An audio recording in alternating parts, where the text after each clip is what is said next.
Hai, ketemu lagi dengan saya di Riau Farm, Bali. Apa kabar kalian semua? Lama yang gak buat video, maaf. Saya masih ada beberapa kegiatan juga di kandang.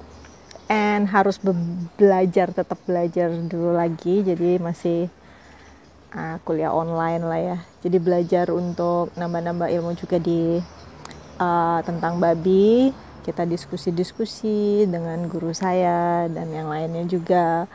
And kali ini saya mau jawab pertanyaan tentang beberapa teman kemarin yang tanya ke pembuangan limbahnya. Speed tanknya seperti apa ya kan, pembuangan limbah di Ria Farm kayak gimana. Jadi untuk ngatasin baunya juga seperti apa. Oke, jadi ntar saya antar ke belakang di tempat pembuangan limbahnya, limbah babi. Sebenarnya banyak banget sih yang udah membahas tentang bagaimana untuk pengolahan limbah ya. Sebenarnya sama aja kalau kalian mau cek untuk pengolahan limbah kotoran sapi, itu juga bisa diterapkan ke pengolahan limbah kotoran babi. Oke, kita cek aja ya ke belakang. Nah, oke, sekarang kita udah di kandang. Jadi saya jelasin sedikit untuk alur pembuangannya di kandang. Sebenarnya sih simpel banget. Kalau di kandang itu gimana kalian buat jalurnya itu satu arah terus diarahkan keluar ya. Jadi sama seperti bikin saluran pembuangan lah, kalian harus buat satu jalur. Mau pembuangannya di setup dulu, di setting dulu mau ke arah mana. Jadi supaya satu pintu, satu jalur ya.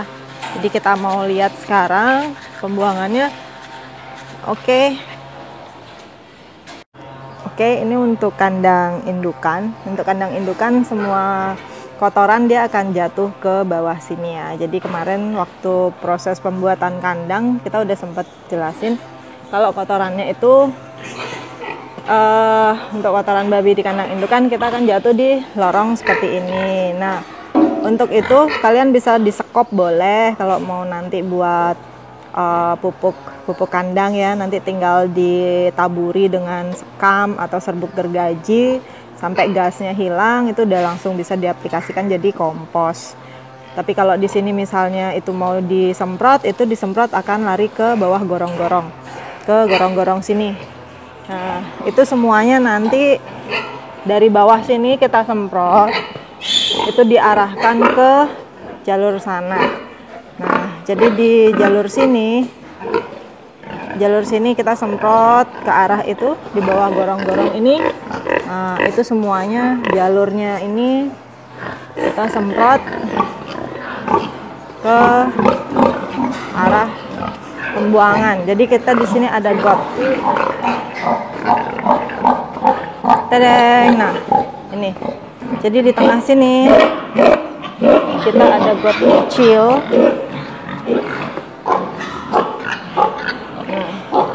Ini kita ada got. Nah, ini jadi air dari sana semua kita arahkan ke sini, masuk ke gorong-gorong ini ya di bawah. Jadi yang dari sini juga kita arahkan dari sana masuk ke gorong-gorong bawah sini. Ini juga yang dari aliran ini kita arahkan masuk ke gorong-gorong got ini. Nah, kalau bisa sih gorong-gorongnya nggak di bawah kayak gini ya. Jadi nanti dibuatkan di tempat yang terbuka aja. Jadi kalau ada yang mampet, ada salurannya yang mampet kena apa, itu kalian bisa bersihkannya gampang. Jadi itu nyambungnya ke sini. Oke. Nah, itu akan berkumpul semua di sini. Ini nanti baru keluar kandang, area kandang. Jadi, nah itu semua saluran pembuangan itu seperti got. Ini kita semua arahkan ke sini. Nah, ini akan lari keluar kandang. Nah, habis itu sekarang kita baru akan ke tempat penampungan kotoran babi. Oke. Ini sambungannya. Ini sambungan pembuangan tadi yang dari dalam. Ini temboknya. Ini dari got tadi, itu kita buang ke sini. Itu kita buat saluran got ke sepiteng bawah sana. Karena saya masih tanah kebun, jadi kita pengolahan limbahnya untuk limbah basah kita cuman buat sepiteng aja seperti ini. Karena sekarang musim hujan ya, jadi debit airnya naik. Biasanya karena kalau nggak musim hujan itu dia turun. Nah, ini seperti ini. Saya cuman buat kolam seperti ini sebelumnya. Nah, ini adalah limbah kita.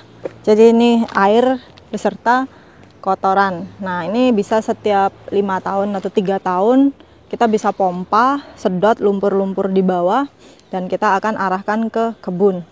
Gitu. Jadi itu ada ujungnya, ujung gotnya. Nah, di sebelah sana kita buat bukaan saluran. Jadi kalau penuh ini airnya akan keluar ke sana untuk ngairin kebun gitu. Jadi karena di daerah saya ini daerah kering, ya kan, daerah Jembrane yang kalau musim kemarau itu sampai tanahnya kering-kering. Nah, karena sekarang ada kandang saya ternak babi, jadi ini lahan nggak pernah kering lagi dan kita nggak pernah yang namanya beli pupuk lagi karena ini udah termasuk jadi pupuk mateng dalam bentuk cair. Selain dia ngerembes ke tanah, jadi itu tanaman di sekitarnya itu hijau semua. Itu ada pohon nanas, itu ada rumput padang gajah. Itu pada saat musim hujan seperti ini itu hijau-hijau. Itu sama dengan pohon pisang seperti ini. Jadi kita alirkan di samping-samping. Jadi tidak langsung di tempat rumputnya tapi di samping-sampingnya. Jadi ada nutrisi kandungan pupuknya langsung karena kita pakannya juga kan dari jagung ya kan, dari dedak, itu udah pupuk alami sama seperti kotoran sapi juga. Dan kita buat 2, ini dan ini. Nah, ini udah agak mampet yang satu. Hari ini kita juga lagi mau ada buat saluran ke belakang. Jadi ini karena kebun. Jadi selama ini rambutan yang dulunya kering, rambutan, kelapa, pisang itu buahnya bagus-bagus banget. Tapi yang untuk yang langsung bersebelahan dengan sepiteng ya tentunya kurang bagus ya teman-teman untuk buah dan juga tapi daunnya ini bagus-bagus ijo-ijo. Tapi kalau untuk buahnya itu kurang bagus. Tapi kalau dia hanya mengalir di samping, di sebelah hanya lewat itu akan bagus karena kan sudah tersaring oleh tanah gitu. Jadi ini pohonnya juga jadi ijo-ijo semuanya. Nah, ini ukuran sepitengnya gede, berapa ya? Ini sekitar 6x6 ya kayaknya, 6 meter. Sekitar 6x5 boleh. Dan ini pinggirannya saya tidak menggunakan batako atau apa, langsung tanah aja. Jadi supaya bisa langsung serap. Nah, ini alangkah baiknya nanti saya karena belum sempat, ini dibuatin pagar dari bambu gitu. Jadi supaya tidak hewan-hewan itu kalau lewat nggak nyemplung. Tapi kalaupun nyemplung ini nggak terlalu ini. Nggak terlalu dalam, ini dalamnya sekitar 1,5 meter sampai 2 meter, tapi karena endapannya semakin lama semakin tinggi kan lumpurnya, jadi nggak ini. Tapi nanti kita mau buat di sini untuk pagar bambu, sekedar pagar keliling aja gitu. Jadi ini bisa kalian lihat tanaman di sekitar. Ini saya sebenarnya ada 2 sepiteng ya, tapi yang ini untuk sepiteng cadangan aja. Nah, ini kosong. Nah, contohnya seperti ini sepitengnya itu kalau kering. Nah, ini contoh sepitengnya seperti ini kalau kering. Nah, itu jadi kita karena kebetulan tanahnya juga mereng. Nah, ini sambungan sepiteng sebenarnya karena tanahnya juga mereng ke situ. Nah, seperti kalian lihat kalau musim hujan, wah itu hijau banget di sini gitu. Jadi nggak ada, kalau untuk di lahan kita karena kita kandangnya ada di sana, itu pembuangannya ke sini karena kita juga indukan ya, tidak terlalu besar, dan ini belum pernah saya sedot. Itu bisa nanti disedot seperti kayak selang lagi nguras tambak itu ya, jadi pakai pompa besar yang bisa sedot lumpur itu bisa kita semprotkan ke seluruh area kebun, jadi nggak perlu mupuk lagi, kita cuman perlu untuk balik-balikin tanahnya aja. Jadi sama seperti simbiosis mutualisme lah ya. Nah, ini jadi kita buka salurannya. Ini nanti kita alirkan ke kebun belakang. Jadi ini hijau. Saya nggak pernah beli pupuk atau apa. Nah, ini untuk padang gajahnya, untuk sapi. Karena saya ada ini sapi, jadi di sela-selanya kita tanam ini rumput-rumput ini. Jadi tanpa pupuk juga udah langsung tumbuh-tumbuh sendiri. Jadi sekarang untuk di lahan ini yang dulunya kering, kita udah gak pernah bingung lagi beli pupuk apa segala macam karena udah nih. Nah jadi seperti ini selokannya tuh. Jadi alirannya seperti ini aja. Dan ini nggak bau. Ini lumpur-lumpur seperti ini pupuk. Nah itu dia jalan terus. Jadi nggak ada istilah kering. Kalau musim hujan dia jadi lebih hijau seperti ini. Nah kalau musim kering dia akan tetap seperti ini karena tetap ada air. Nah ini tanahnya gembur seperti ini, bekas-bekas pupuk itu jadi nggak padat.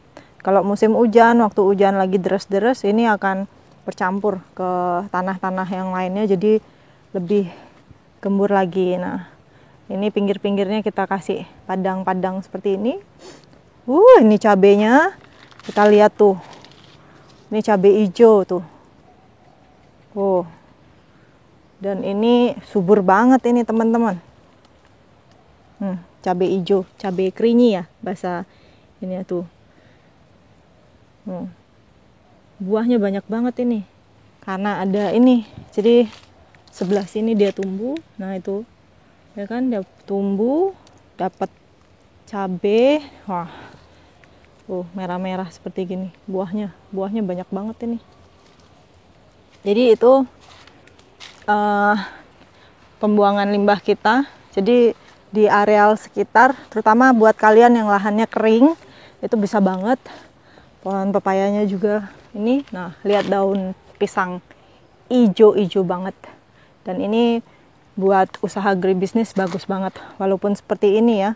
Nah, ini salurannya. Nanti waktu hujan terus ini airnya akan lebar ke mana-mana. Jadi yang ini sebelumnya nanam pisang aja mati-mati teman-teman, mesti minta mesti beli pupuk dulu sebelumnya tuh. Sekarang pohon pisangnya hijau-hijau kayak gini ya kan. Jadi ada sapi di belakang, kita pemanfaatan ini aja lah ya, organik lah ya. Ini industri pertanian agribisnis yang berdampingan dengan usaha peternakan. Mungkin buat teman-teman yang ada di daerah yang kurang subur lahannya, nah ini bisa dibuat sistem seperti ini, simbiosis mutualisme, ya nggak perlu beli pupuk dan lahan itu otomatis akan menjadi subur. Dan kita nggak perlu yang namanya pupuk-pupuk bahan-bahan kimia yang lama-lama itu malah membuat lahan menjadi mati. Nah ini paku apa semua, jadi mau itu musim hujan mau musim kering seperti ini tetap. Oke, sekian laporan dari kita ya, dari Ria Farm. Thank you for watching. Sampai ketemu di video saya berikutnya. Bye-bye.